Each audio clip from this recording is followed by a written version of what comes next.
এই জুলাই সনদের পিছনে বিএনপির ৬০ লক্ষ নেতাকর্মীর মিথ্যা গায়েবী মামলার কল্প কাহিনী এখানে দেওয়া আছে। মাননীয় স্পিকার, আমরা এগুলোকে অস্বীকার করতে পারি না।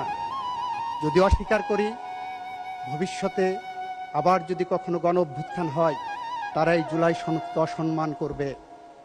আমরা যদি ৭১-এর মুক্তিযুদ্ধের মধ্য দিয়ে অর্জিত বাংলাদেশের সংবিধানকে অস্বীকার করি, লাখো শহীদদের রক্তে অর্জিত সংবিধানকে অস্বীকার করি, লাখো মামুনের ইজ্জতের সম্ভ্রমের বিনিময়ে যে সংবিধান, সেই সংবিধানকে অস্বীকার করি, আমরা যদি ৯০-এর গণ অভ্যুত্থানকে অস্বীকার করি, এমন একদিন আসতে পারে সেই দিনে হয়তো এই জুলাই সনদকে অস্বীকার করবে কেউ না কেউ। আমরা সেরকম পথ রেখে যেতে চাই না।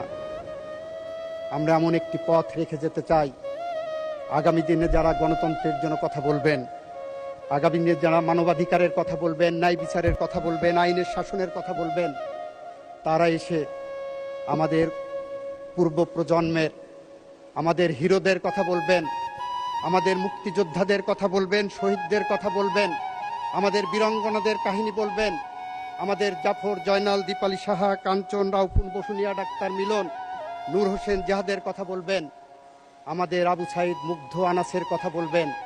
এরকম একটি পথ আমরা রেখে যেতে চাই।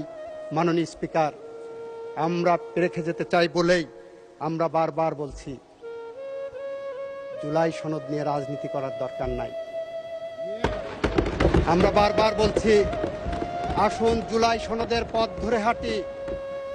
আপনারা বলছেন সংস্কার পরিষদ, আমরা বলছি জুলাই সনদ অ্যাজ এ হোল আমরা বাস্তবায়ন করব সংবিধানের মাধ্যমে। সেই যে সংশোধনীগুলো আনা হবে, প্রতিটি সংশোধনীর অপর নাম, ভালো নাম। প্রতিটি সংশোধনীর একটি নাম হলো সংস্কার। আবারও বলছি, every amendment of the constitution is a reform, but every reform is not an amendment of